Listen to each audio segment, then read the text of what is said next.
some of our students have had some significant losses in their lives, and they've shown interest in kind of learning how to deal with loss. So the grief counselor, her name is Maria Anderson, she came in to speak to the students about the grieving process and the normalcy and the cycle of life.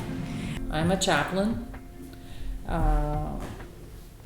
at 2 hospital units where I work with at Hialeah Hospital and I work at Jackson North Hospital. And I'm in a place where there are families and patients that are dying, and the families are there with them. And I'm just there. Sometimes I will just sit and talk about whatever. I hear their people's life story, whatever their life story has been and what brought them here. And it's not usually with a person that's dying. It's usually mostly with families who are really in need of somebody just to listen to them. I work with people when the times when their families or they are dying, and we get to help them, through their feelings and through their thoughts, and try to learn and try to be present for them, try to sit with them and listen to them. In many ways, people think of it terms of like it's religious, and it can be. I can perform certain ceremonies and things like that, but what I believe the work of a chaplain is just to be here. If you're having a problem and you're in my inpatient unit and you want to talk to me, that's a chaplain. I listen. I listen with my ears, I see with my eyes, and I feel with your heart. And hopefully, even if I don't say a word and I just listen, I hope that can be the comfort for families. And sometimes they ask me what I think, and I try to make it as much a question back at them to think what they think, to help them think about their own heart, their own pain that they're suffering right now, and somebody they love is dying. I guess the bottom line with a lot of what you have come to is to adjust people to death, and death as a part of life. That's right. And that it's not something we don't talk about, it's not something we put into a closet or anything like that, but it's, right. It's not that it's a happy thing, but that it's a part of life. So I'm wondering if there are particular sentiments that at this point you can tell all of us that you've learned toward that end. How many of you have experienced somebody who's died in their life? Okay. What did you all feel, one at a time? What are some of the emotions you have felt? Well, my friend was run over by a car the middle of July, and when I heard about it from one of my friends, it just made me emotional. And then the other day when my friend was teaching us how to meditate and she put music, it really hit me immediately, and I felt like going outside and crying my eyes out. Music? So you became emotional and the music reminded you? Yes, okay. It reminded of me because his funeral was last Saturday, even though I was sleeping at my best friend's house, and it just real hit me. I must have been crying for 3 or 4 weeks in my house just because how emotional I am. So I'm still kind of sad over his death. He was about 19 or 20 years old. Thank you for sharing that. You're welcome. That's all okay. Crying and feeling sad is all okay. Who wants to go next?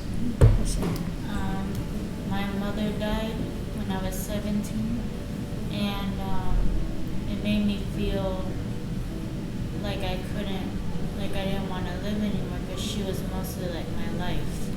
I was like this with her, like she was my best friend and everything. And I'm so sorry because moms are really special. But I think it's really important it's okay that you cry, and it's okay you feel sad, and it's okay that all of those things that you've talked about, and we'll continue to go around the room. But yes, and I think when you have a loss like that, you need time.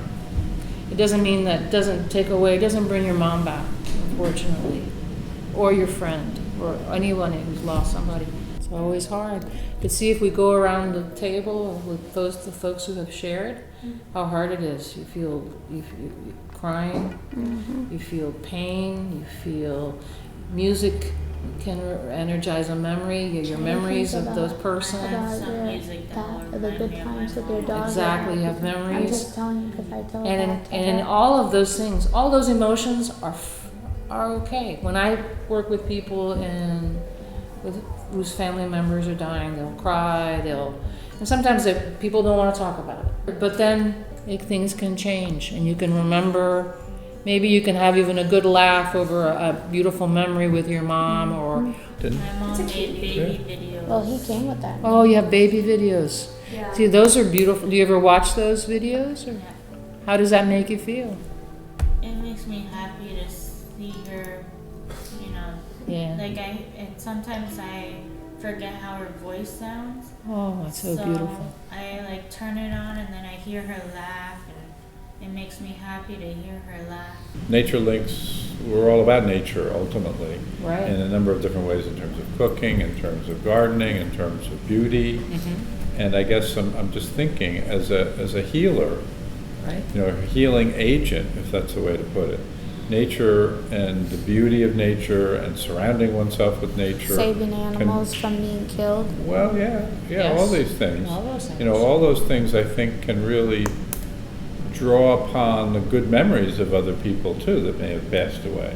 If you look at a sunset or a sunrise, this beautiful display of nature, the earth, rotating, you've got this amazing thing that goes on and it reminds you of life, the beginning of a day.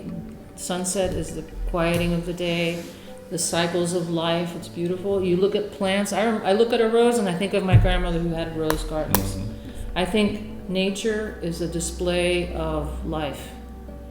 And so there's a great opportunity there for you all to explore life and death, because plants die also in that way, differently, and whether a death is sudden, whether a death is long, it's still pain no matter what.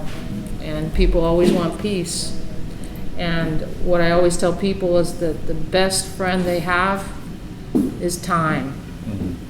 If you never forget the person you love or the pet that you lost, because I will always feel sad for my little babies that I had to put to sleep. But time and remembering, I think turns sometimes tears to laughter and good memories, and puts that sad moment, because sadness is part of life, but there's also happiness of the things that we got left. My mother and dad, I remember them every day.